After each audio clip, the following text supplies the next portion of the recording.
Pour le compte de la présidence du Faso, le Conseil a adopté un décret portant création de l'Académie technologique du Faso. Alors je voudrais rappeler ici que la vision du camarade capitaine Ibrahim Traoré, président du Faso, chef de l'État, en lien donc avec les questions de formation, se fonde sur une volonté de doter notre pays, le Burkina Faso, d'un capital humain, c'est-à-dire d'hommes et de femmes hautement qualifiés dont les compétences intellectuelles sont en parfaite adéquation avec un savoir-faire pratique.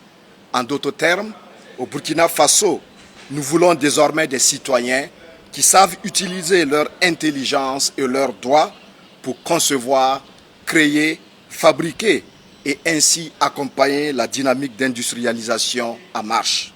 Cette vision du chef de l'État a induit d'importantes réformes opérées depuis 2022 dans les secteurs de l'éducation, de l'enseignement secondaire et supérieur et surtout de la recherche scientifique. Les dernières réformes ont permis, entre autres, de normaliser les années académiques dans nos universités publiques, d'injecter plusieurs milliards de francs CFA pour le financement de la recherche et l'acquisition d'équipements de pointe pour nos laboratoires. L'Académie technologique du Faso poursuit les objectifs suivants. Former sur place une élite scientifique et technique, accélérer l'industrialisation nationale et stimuler l'innovation et la recherche appliquée. Il est important de mentionner que la construction des infrastructures devant abriter cette académie se fait depuis pratiquement décembre 2025 et à ce jour, les travaux sont en phase de finition et nous espérons très bientôt accueillir les premières promotions pour l'opérationnalisation de cette académie. Pour l'heure, les filières retenues au sein donc de l'académie pour la formation sont les suivantes. Il y a la métallurgie, la mécanique, l'énergie, le nucléaire, l'aéronautique, le génie civil, la chimie industrielle, les métiers miniers, le digital, la cybersécurité, les télécommunications. Vous vous rendez donc compte qu'il s'agit de filières de pointe qui devraient permettre à nos élèves et étudiants de rester sur place pour bénéficier d'une formation de haut niveau et bien sûr d'être immédiatement disponibles à l'employabilité. Les besoins en termes donc de formation pourront être actualisés et en fonction de cela, de nouvelles filières pourraient donc être créées au sein donc de cette académie.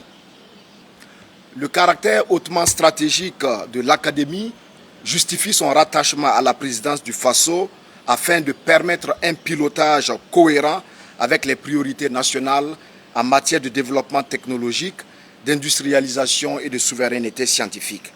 La création de l'Académie technologique du Faso contribue à accroître l'offre en infrastructures éducatives et à former sur place une élite qui sera le pilier de la refondation de l'État, de la prospérité sociale et économique du Burkina Faso.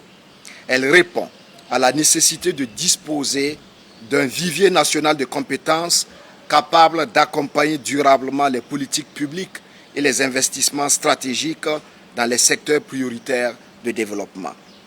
En formant sur place ses propres experts, le Burkina Faso entend assurer son développement économique et social tout en garantissant son autonomie décisionnelle dans les grands projets d'infrastructure et de défense.